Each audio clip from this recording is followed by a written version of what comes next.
Greetings, everybody. Let's take a look at Stokes Theorem.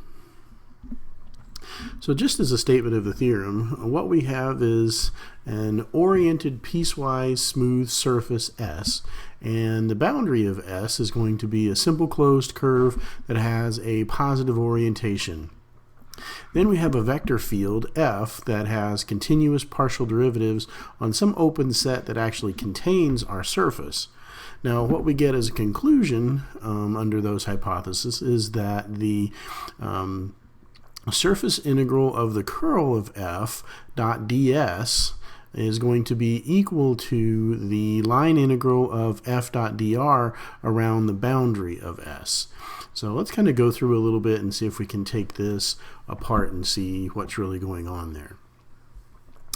So for the curl of f, we're really just taking del cross f, and so our determinant. Now in this video, when we're doing things like our subscripts, what our subscripts will be the derivative with respect to some variable. So we've got the partial with respect to x, partial with respect to y, partial with respect to z, and then the superscripts that are going to be on here will be the indices for our particular vector. So this is the first component for f, the second component for f, and the third component for f.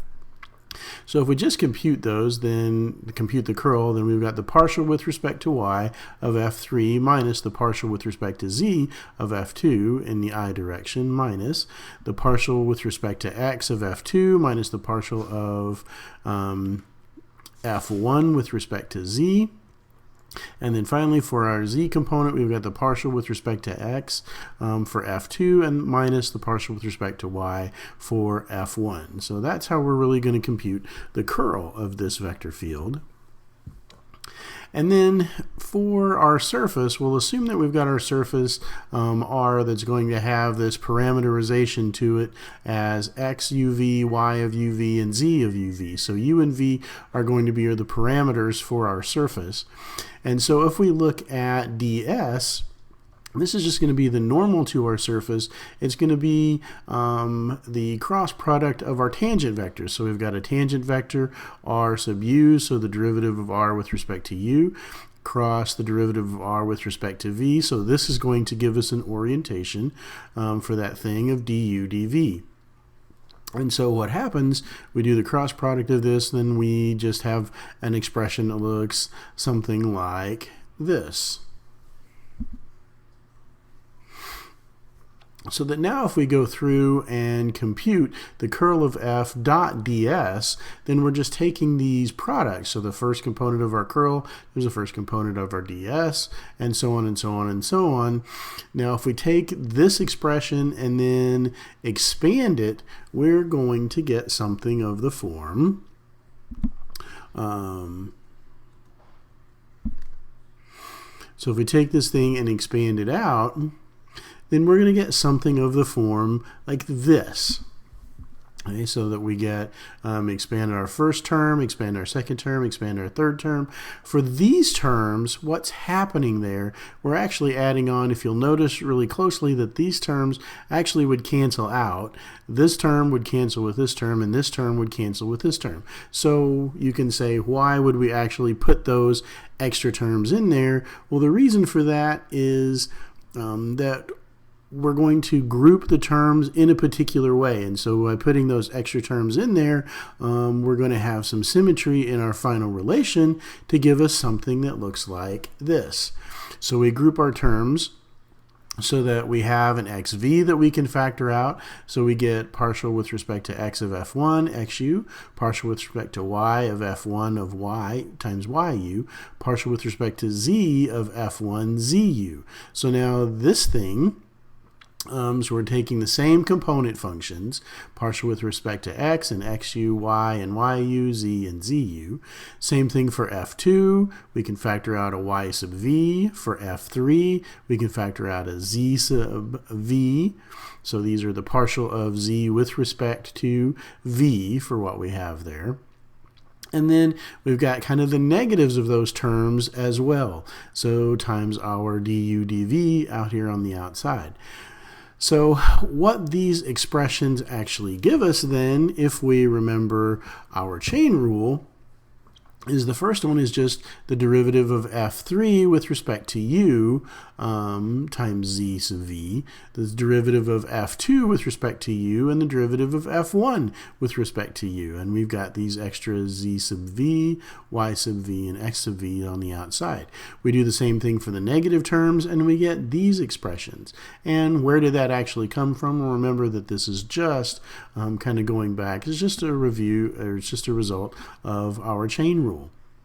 Now these in and of themselves, what are those? Well, that's the partial of f with respect to u dotted with r sub v for the first term, and minus the partial of f with respect to v dotted with r sub u for the second term. So now what we want to do is go over to the flip side and suppose that we've got a curve u that's a function of t and v is a function of t. So we've got a parameterized curve in our space. If we look at dr, that thing looks like the derivative of x with respect to u du dt plus derivative of y, or derivative of x with respect to v dv dt. So again, what is this expression? It's nothing more than using our chain rule again. X is a function of u and v, so we do the partials, and then the partial of du dt for the first one, dv dt for the second one. What is this? It's also a result of the chain rule, and y being a function of u and v, and z also being a function of u and v as our chain rule for that one. So if we compute our dr, we get an expression of this form. So that if we look at f dot dr, kind of putting all of those together and doing the dot product, we get an expression that looks like this. Now, what we're going to do then is to kind of group some of these together. So we'll group all of our du's together, and we'll group all of our dv's together, kind of factor those out, and so that we get f1 x sub u plus f2 y sub u plus f3 z sub u du dt times dt. This thing will actually become our du. Same expression here. This dv dt times dt will become our dv. And so now we have something that looks like an integrand times a du plus some other integrand times a dv. We get something that looks like these components of our vector field du plus our component of our vector field dv.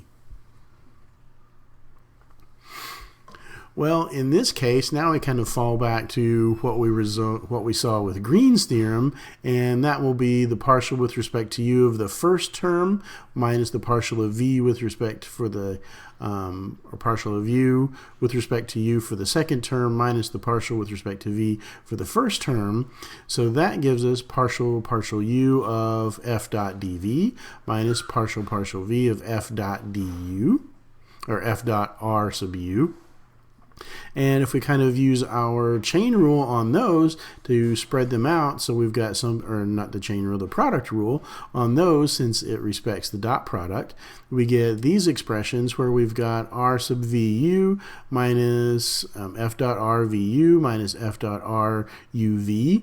Well, these are mixed partials. Mixed partials, if everything is nice and continuous, those are going to be equal, and so those two terms cancel out.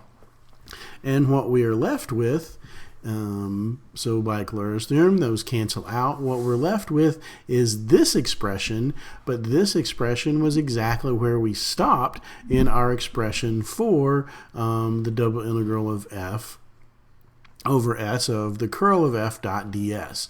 And so this guy is kind of our intermediate step, and so we've kind of joined the two directions in the middle to get by this expression, and so this kind of gives us a proof of Stokes theorem, kind of assuming Green's theorem and all of the orientations that go along with that. And so this kind of winding through all of the details kind of makes Stokes' theorem reasonable, and then coming up in the next couple of videos we'll actually see how the rubber meets the road when we do a computational example with each one of those. And so I will see you guys later for that one.